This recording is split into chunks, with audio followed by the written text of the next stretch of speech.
Now comes my favorite part, weapons and how to use them. Don't worry about that red contract over in the distance. It's a decommissioned frigate that's been tugged out here for target practice. Before we get to weapons, we need to learn about the tactical view. You can switch between tactical and normal views by pressing spacebar. The view controls here are the same as before, but you can zoom out much further and get a better idea of the situation in the battle space.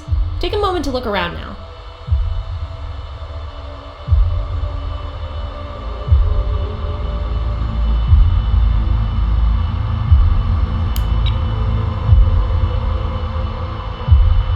The tactical view provides you with a lot of information that you wouldn't be able to get otherwise. It's your primary way of knowing what's happening around you. You'll be using it a lot. The range plane shows you both elevation of targets and their distance from a given point. When no ships are selected, it sits at the center of the battle space. Select the small beginnings now to see how the plane changes. Center traffic. Take note that the range plane moved to center on that ship. It'll also track with it. All ranges will be indicated relative to your currently selected ship. Notice that the line from the enemy track to the range plane has a slight curve. This is because elevation and range are not directly related, so the contact's distance on the plane must be projected onto a sphere. This layout makes it easy to determine the range of a target by looking at the position of the plane relative to your selected ship's capabilities. The dotted lines represent maximum ranges of your ship's systems. Red indicates offensive range, blue is sensor range, and defensive systems are green.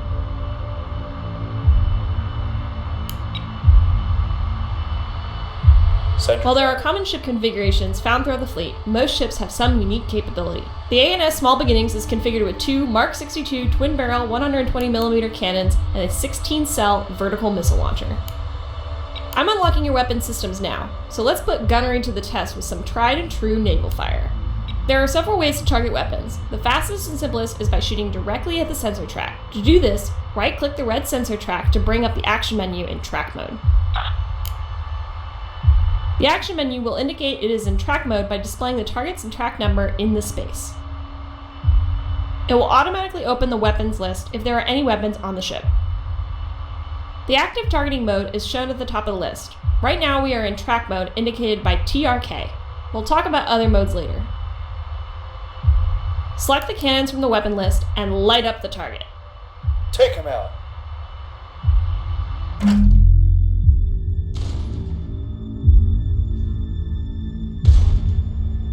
Definitely seeing some hits there. Looking good.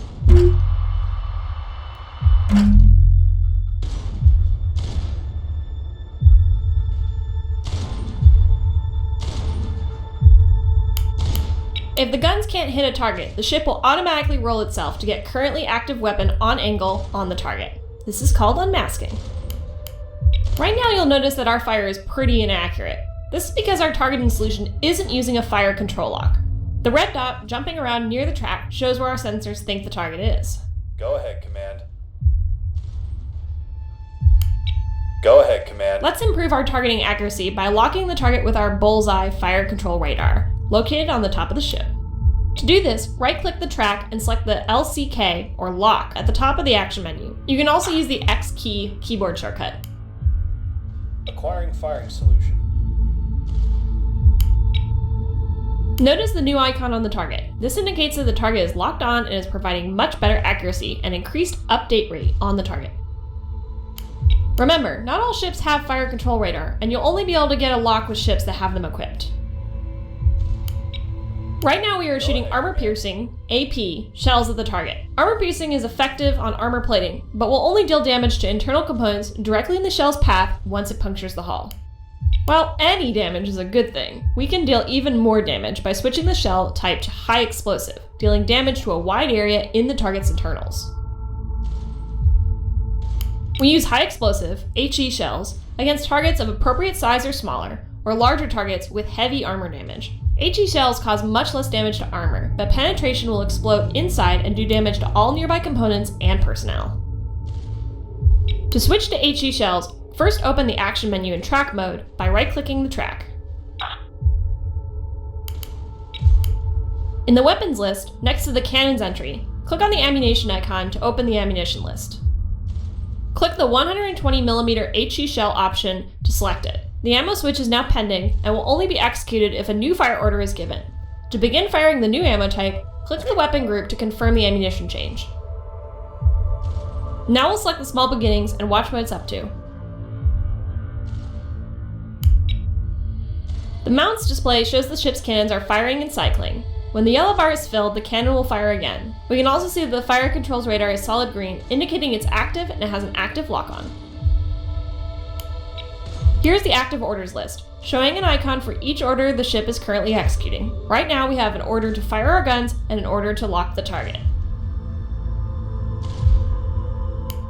Have the small beginnings hold fire and break their lock-on by right-clicking on the order icons to cancel them.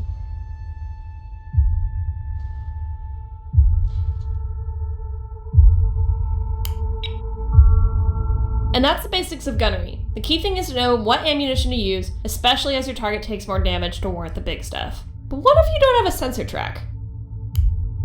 Take a look at your ship's hulls and you'll notice the 4 white octagons on the sides. These are radar panels and provide coverage for their respective sector of space. There's also a central control module inside the ship which track what these panels see.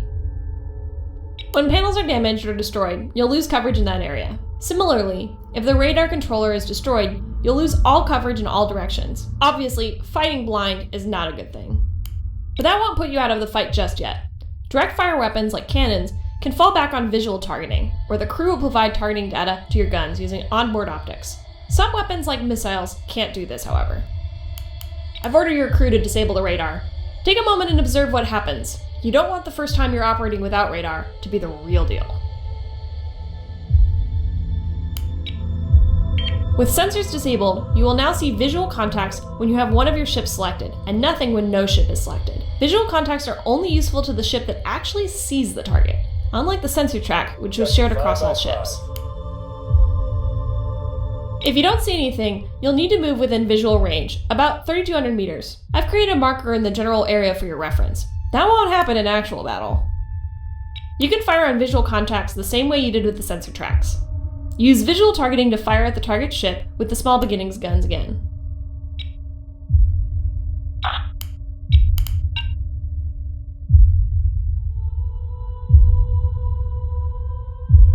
Copy that. Moving.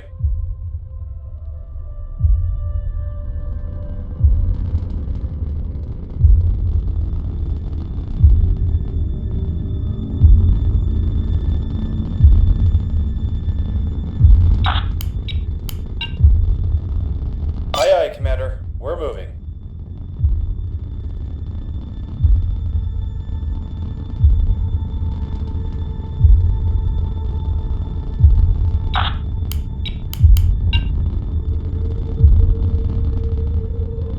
Copy that. Moving.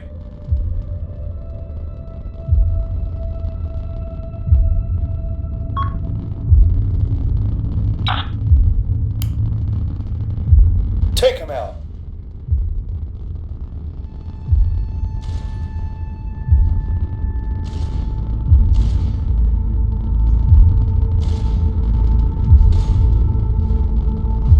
In a situation like this, you can imagine things are not going too well for you, but you'll at least still be a threat, so don't feel too cut up if your sensors go dark. Now missiles. The ships in this fleet carry 2 variants of the SGM-2 series anti-ship cruise missiles, the Thunderhead and the Hurricane. The Hurricane is a command-guided missile, which means it is guided to the target by a launching ship. If it misses the target, it will come back around and try again until it runs out of fuel, is shot down, or finally hits the target. Command missiles are very difficult to avoid. The only way to defeat them without destroying the missile itself is by destroying the launching ship or jamming its sensors or communication. Shoot the archer, as we say. The downside is that the Hurricane must be shot at a sensor track. If you lose a track, the Hurricane will be useless. Let's launch 3 Hurricane missiles at the target. Start by opening the action menu in track mode on the target.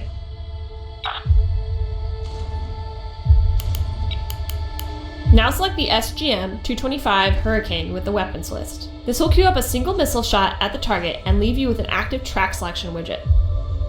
Multiple missiles can be fired with a single order using the left Alt key. Hold the left Alt key and click on the target to add 1 more missile per click. The number of queued missiles is shown next to your mouse cursor. To issue the order, you can either click the left mouse button with the left Alt key released, or you can press the Enter key. Once you've issued a launch order, you'll notice the Mount Status display will show the number of missiles that are being spun up for a launch. Sending it.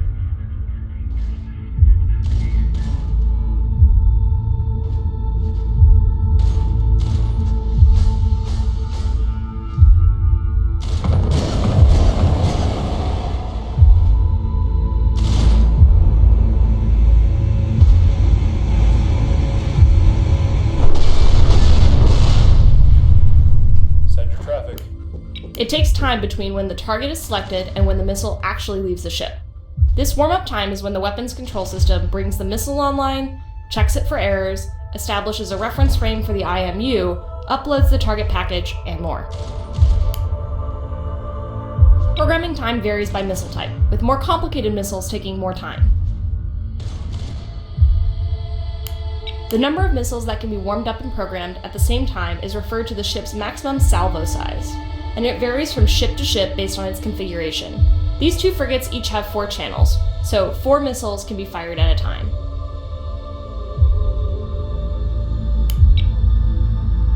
Missiles are one of your most limited and precious resources, second only to the ships themselves. They are extremely powerful, but extremely scarce. You'll need to know when to use them, as it can't be replenished under normal circumstances outside of a port. A frigate like the Rains will be crippled by only 2 or 3 missile hits, but in a real fight it will often take more than that to penetrate an enemy's point defense, which are a serious threat to Hurricanes as they tend to fly in a direct path. The ANS Dusty Tome is carrying a different missile loadout. Select the ship now so we can take a look at it.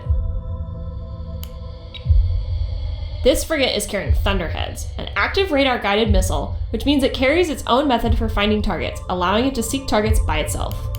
It can be targeted in the same way as the Hurricane missiles, but once it has left the tube, it's entirely autonomous.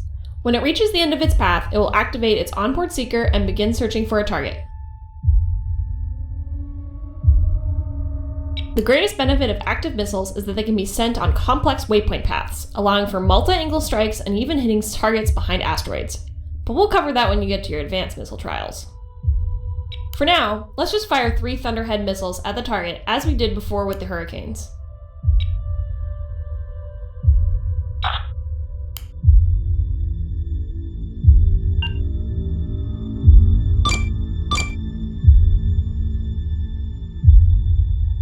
Preparing missile launch. As easy as it is to use active radar missiles, there are some downsides to their operation.